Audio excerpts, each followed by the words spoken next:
Good morning, world. PAZRT Colonel here again. I want to talk to you about something that happened to me the other day, and the video's a little bit off-center and not quite as good as it normally is. My makeshift phone mount for while I'm driving broke, and so I'm using my center console. My phone's just resting there, so that again, I don't have to hold it. On to what I want to talk to you about is that I don't think I posted the video yet, but I made a video about my oral communications class and the speech that I delivered. The speech that I delivered was entitled Personal Preparedness. Well, I'm not going to make the video about this because I already did. I just have to upload it. But what I want to say now is that, if you're not taking the time to prepare for anything that may or may not happen, whether it be a tornado, a flood, an earthquake, this, that, or the other thing, I mean, you probably are going to get left and be in a shitty situation if something like that happens. I mean, it's going to be a shitty situation regardless, so why not make yourself a little bit more useful and more prepared for it when it happens?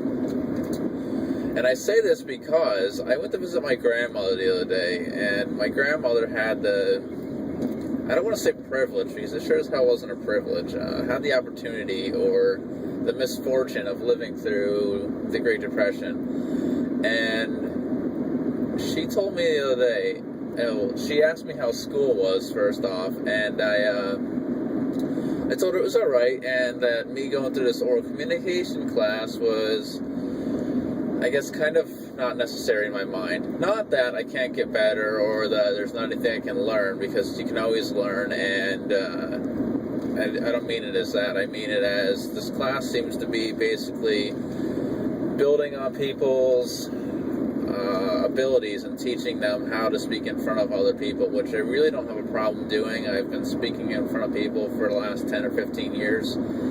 Whether it be in the military giving classes, or after I got out of the military giving speeches to veterans on Memorial Day, etc. Anyway, I'm trying to stay on topic here while I'm driving, and I probably shouldn't be doing this now, but I really want to get it out. I spoke to my grandmother, and I told her what my speech was about, and she kind of took my topic and ran with it, and told me that it seems to her that a lot of things these days feel like, and obviously they're vastly different in a lot of ways, but she said a lot of events and a lot of stuff that's happening is reminding her of times around the Great Depression.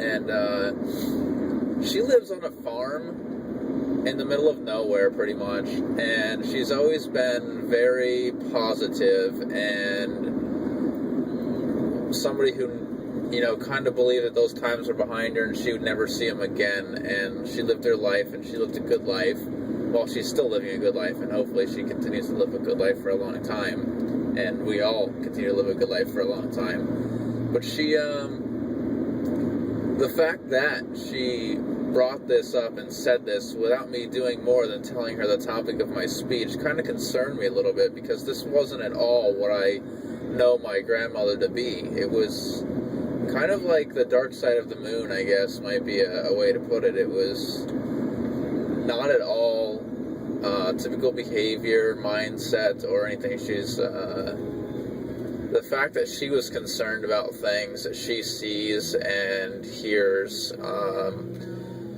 based on her experience with living through the Great Depression really kind of concerns me a little bit more. It puts a little bit more of a twist on this whole movement that people have. I mean, I've said before, and I'll say it again and again and again until my face turns blue, that I'm not a survivalist, at least not in my mind, even though I've been called one. I'm not a prepper, even though I kind of know what that is. And most of the people that call themselves that probably don't know what it is either. I mean, is it if you prepare for something, you're a prepper? Because, I prepare for school in the morning by getting dressed. Does that mean I'm a prepper? Because it seems like some people that I hear call themselves that is about all they can do and all the experience and preparation that they have.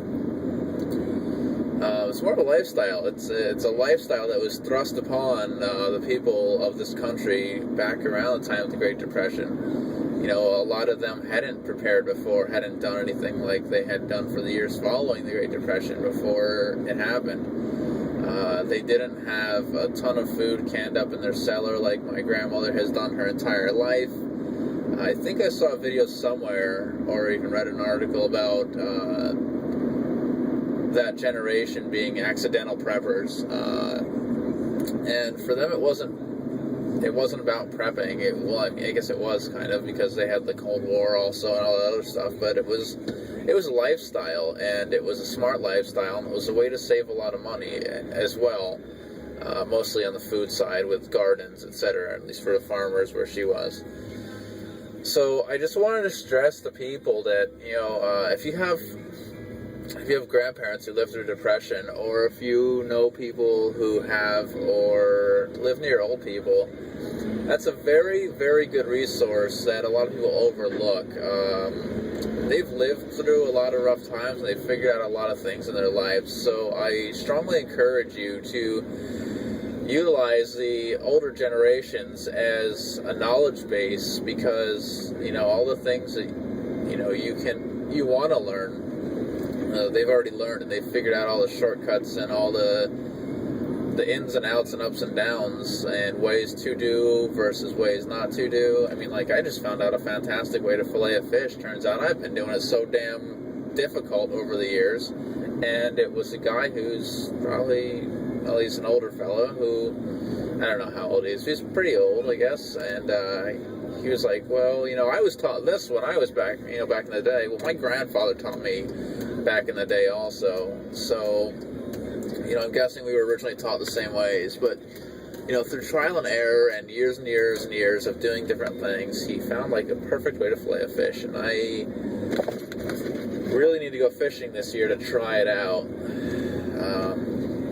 because it sounds too good to be true, kind of, and if it's really that easy and that good, I will definitely make a video about it and share it with you all, because I have a feeling that I'm not the only person in the world that's been taught the difficult way. So, with that said, I want to just wrap my video and stress one more time that, again, open your eyes and look at what's going on in the world around you, and look at how we got here, and look at what we're doing or not doing to get ourselves out of it.